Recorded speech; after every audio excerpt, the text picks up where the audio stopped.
ಶ್ರೀ ಗುರುಭ್ಯೋ ನಮಃ. ಶ್ರೀ ಶಂಕರಾಚಾರ್ಯ ವಿರಚಿತ ಸುವರ್ಣಮಾಲಾ ಸ್ತುತಿಯ 17ನೇ ಶ್ಲೋಕ ಎಂದರೆ ವ್ಯಂಜನಾಕ್ಷರದ 2ನೇ ಅಕ್ಷರ. ಸಂಸ್ಕೃತ ವರ್ಣಮಾಲೆಯಲ್ಲಿ 17ನೇ ಅಕ್ಷರವಾದಂತಹ ಮಹಾಪ್ರಾಣ ಖಕಾರದಿಂದ ಈ ಶ್ಲೋಕವು ಪ್ರಾರಂಭಗೊಳ್ಳಲಿದೆ. ಆ ಶ್ಲೋಕವನ್ನ ಈಗ ತಾವೆಲ್ಲರೂ ಕೂಡ ನೋಡೋಣ. ಖಲಸಹವಾಸಂ ವಿಘಟಯ ಘಟಯ ಸತಾಮೇವ ಸಂಗಮನಿಶಂಭೋ ಸಾಂಬ ಸದಾ ಶಿವ ಶಂಭೋ ಶಂಕರ ಶರಣಂ ಮೇ ತವ ಚರಣಯುಗಂ. ಇನ್ನೊಮ್ಮೆ ನೋಡೋಣ. ಖಲಸಹವಾಸಂ ವಿಘಟಯ ಘಟಯ ಸತಾಮೇವ ಸಂಗಮನಿಶಂಭೋ ಸಾಂಬ ಸದಾ ಶಿವ ಶಂಭೋ ಶಂಕರ ಶರಣಂ ಮೇ ತವ ಚರಣಯುಗಂ. ಪದಚ್ಛೇದ ಹೀಗಿದೆ. ಖಲ ಸಹವಾಸಂ ವಿಘಟಯ ಘಟಯ ಸತಾಂ ಏವ ಸಂಗಂ ಅನಿಶಂಭೋ ಸಾಂಬ ಸದಾಶಿವ ಶಂಭೋ ಶಂಕರ ಶರಣಂ ಮೇ ತವ ಚರಣಯುಗಂ ಇತಿ ಪದಚ್ಛೇದಃ. ಇನ್ನು ಅನ್ವಯಾರ್ಥವನ್ನ ನೋಡುವುದಾದರೆ, ಭೋ ಖಲಸಹವಾಸಂ ವಿಘಟಯ ಸತಾಂ ಸಂಗಂ ಘಟಯ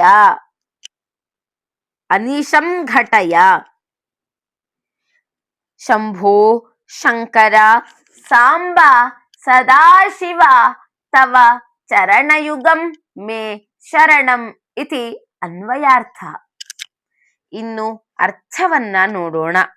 ಹೇ ಶಂಭುವೆ, ದುಷ್ಟರೊಂದಿಗಿನ ನನ್ನ ಸಹವಾಸವನ್ನ ಬಿಡಿಸು. ಸದಾ ಸಜ್ಜನರ ಸಂಘವನ್ನೇ ಏರ್ಪಡಿಸು.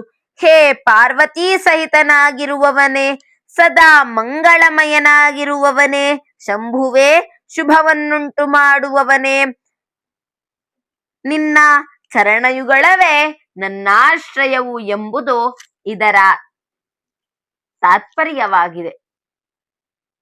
ಇನ್ನು ಅರ್ಥವನ್ನ ನೋಡುವುದಾದರೆ, ಮೊದಲು ಖಲ ಅಂತಂದ್ರೆ ಏನು ಅಂತ ಹೇಳಿದ್ರೆ ದುಷ್ಟ.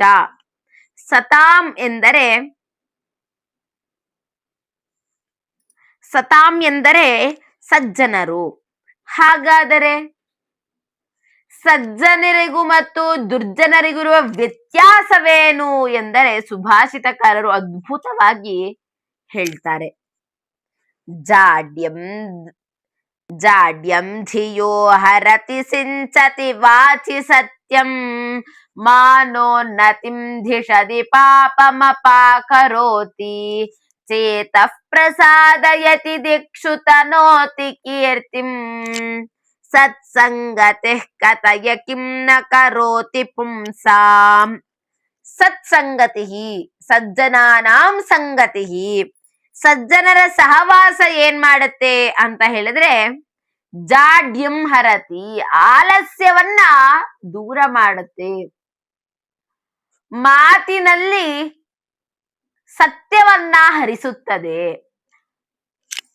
ಮತ್ತು ಮನದ ಮತ್ತು ಬುದ್ಧಿಯ ಉನ್ನತಿಯನ್ನ ಮಾಡುತ್ತೆ. ಪಾಪವನ್ನ ಅಪಾಕರೋತಿ, ದೂರ ಮಾಡುತ್ತೆ. ನಮ್ಮ ಬುದ್ಧಿಯನ್ನ 8 ದಿಕ್ಕುಗಳಲ್ಲೂ ಕೂಡ ಪ್ರಸರಿಸುತ್ತೆ. ಇಷ್ಟು ಮಾಡುವಂತಹ ಸಜ್ಜನರ ಸಂಗತಿ ಏನನ್ನ ಮಾಡೋದಿಲ್ಲ, ಎಲ್ಲವನ್ನ ಮಾಡುತ್ತೆ ಅಂತ ಈ ಸುಭಾಷಿತದ ಅರ್ಥ. ಹಾಗಾದರೆ ನಾವು ಯಾರ ಸಹವಾಸವನ್ನ ಮಾಡಬೇಕು ಅನ್ನೋದನ್ನ ಮೊದಲು ನಮ್ಮ ನಿರ್ಣಯ ಮಾಡಬೇಕು. ಯಾಕೆ ಅಂತ ಹೇಳಿದ್ರೆ ನಾವು ಇಟ್ಟ ಹೆಜ್ಜೆ ನಮ್ಮ ಭವಿಷ್ಯವನ್ನ ಸ್ಫುಟ ಮಾಡುತ್ತೆ. ಹಾಗಾದರೆ ಸಜ್ಜನರು ಯಾರು, ದುರ್ಜನರು ಯಾರು ಎಂದು ತಿಳಿದುಕೊಳ್ಳುವುದು ಹೇಗೆ ಎಂಬ ಪ್ರಶ್ನೆ ಹುಟ್ಟುತ್ತೆ.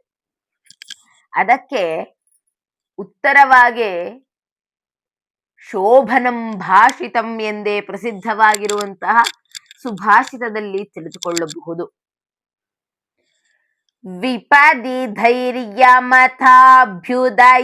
ಕ್ಷಮ ಸದಸಿ ವಾಕ್ಪಟುತಾಯುಧಿ ವಿಕ್ರಮಃ ಯಶಸಿ ಚಾಭಿರುಚಿರ್ವ್ಯಸನಂ ಶ್ರುತೌ ಪ್ರಕೃತಿ ಸಿದ್ಧಮಿದಂ ಹಿ ಮಹಾತ್ಮನ. ಇಲ್ಲಿ ಮಹಾತ್ಮರು ಯಾರು ಮಹಾತ್ಮರಾಗ್ತಾರೆ? ಸಜ್ಜನರೇ ಮಹಾತ್ಮರಾಗ್ತಾರೆ. ಹಾಗಾದರೆ ಸಜ್ಜನರು ಯಾರು ಅಂತ ಹೇಳಿದ್ರೆ, ವಿಪದಿ ಆಪತ್ತಿನಲ್ಲಿ ಯಾರು ಧೈರ್ಯವಂತರಾಗಿರ್ತಾರೋ, ಅಥ ಅಭ್ಯುದಯೇ ಕ್ಷಮ ಬೇರೆಯವರ ಅಭ್ಯುದಯದಲ್ಲಿ ಕ್ಷಮೆ, ಸದಸಿ ವಾಕ್ಪಟುತ ವೇದಿಕೆಯ ಮೇಲೆ ವಾಕ್ಪಟುತ್ವತೆ, ಸ್ಟೇಜ್ ಮೇಲೆ ಹೋಗಿ ಸಮಯಕ್ಕೆ ಬಾರದಂತಹ ಮಾತಾಡಿದ್ರೆ ಅವರು ಸಜ್ಜನರು ಅಥವಾ ಮಹಾತ್ಮರು ಅಂತ ಅನ್ನಿಸ್ಕೊಳ್ಳೋದಿಲ್ಲ. ಯಾರು ಸರಿಯಾದ ಸಂದರ್ಭದಲ್ಲಿ ಹೇಗೆ ಮಾತನಾಡಬೇಕು ಎಂದು ತಿಳಿದಿರ್ತಾರೋ ಅವರೇ ಸಜ್ಜನರು. ಯುಧಿ ವಿಕ್ರಮಃ, ಯುಧಿ ಯುದ್ಧದಲ್ಲಿ ಯಾರು ತನ್ನ ಪರಾಕ್ರಮವನ್ನ ಪ್ರದರ್ಶಿಸ್ತಾರೋ, ಯಶಸ್ಸಿ ಚಾಭಿರುಚಿತ ಯಾರು ಯಶಸ್ಸಿನಲ್ಲಿ ಅಭಿರುಚಿಯನ್ನ ಹೊಂದಿರ್ತಾರೋ, ಶ್ರುತಿಯಲ್ಲಿ ಆಸಕ್ತಿಯನ್ನ ಹೊಂದಿರ್ತಾರೋ. ಶ್ರುತಿ ಅಂತ ಹೇಳಿದ್ರೆ ವೇದ. ಇದೆಲ್ಲವೂ ಕೂಡ ಪ್ರಕೃತಿ ಸಿದ್ಧರ ಅಂದ್ರೆ ಸಜ್ಜನರ ಹುಟ್ಟುಗುಣ. ಇನ್ನು ದುರ್ಜನರ ಅಂದ್ರೆ ದುರಾತ್ಮರ ಗುಣವನ್ನ ನೋಡೋಣ. ಅಕರುಣತ್ವಮಕಾರಣ ವಿಗ್ರಹ ಪರಧನೆ ಪರಯೋಷಿತಿ ಚ ಸ್ಪೃಹ ಸುಜನ ಬಂಧುಷು ಅಸಹಿಷ್ಣುತ ಪ್ರಕೃತಿ ಸಿದ್ಧಮಿದಂ ಹಿ ದುರಾತ್ಮನ ಎಂಬುದು ಸುಭಾಷಿತ.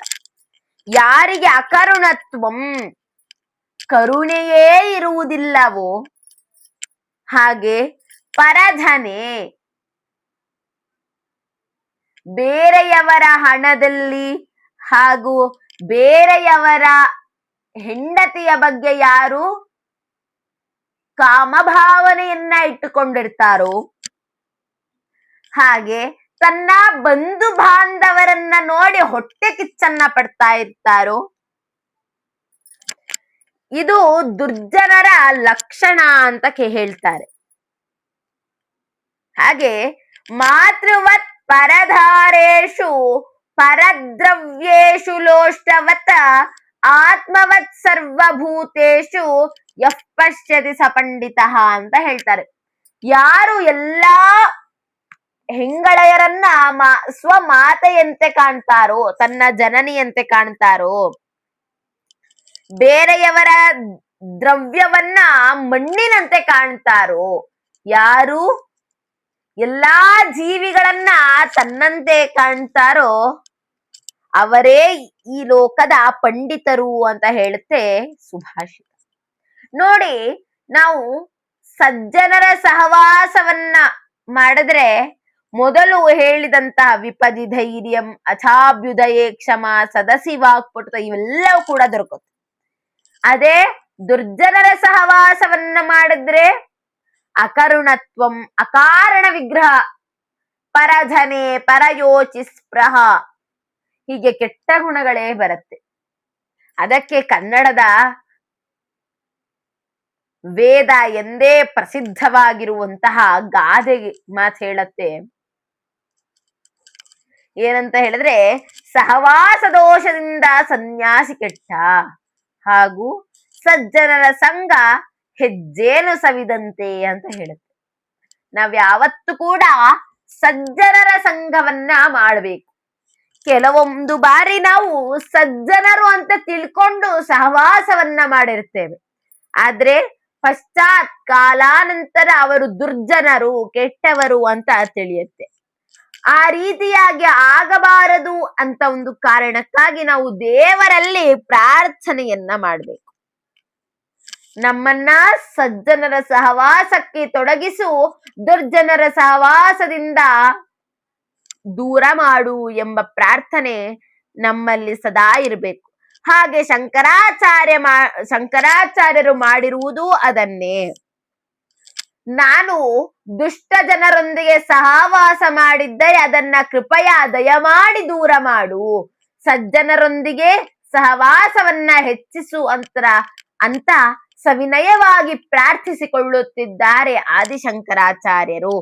ಹೇ ಪಾರ್ವತಿ ಸಹಿತನೆ, ಸದಾ ಮಂಗಳಮಯನೆ, ಶಂಭುವೆ ಶುಭವನ್ನುಂಟು ಮಾಡುವವನೇ, ನಿನ್ನ ಚರಣಯುಗಳವೇ ನನ್ನಾಶ್ರಯವು ಎಂಬುದು ಈ ಒಂದು ಶ್ಲೋಕದ ತಾತ್ಪರ್ಯವಾಗಿದೆ ಸ್ನೇಹಿತರೆ. ಮುಂದಿನ ಶ್ಲೋಕವನ್ನ ಮುಂದಿನ ಒಂದು ಸಂಚಿಕೆಯಲ್ಲಿ ನೋಡೋಣ. ಸರ್ವೇ ಜನಾಃ ಸುಖಿನೋ ಭವಂತು, ಸಕಲ ಸನ್ಮಂಗಲಾನಿ ಭವಂತು, ಲೋಕಾಃ ಸಮಸ್ತಾಃ ಸುಖಿನೋ ಭವಂತು. ಧನ್ಯವಾದಾಃ.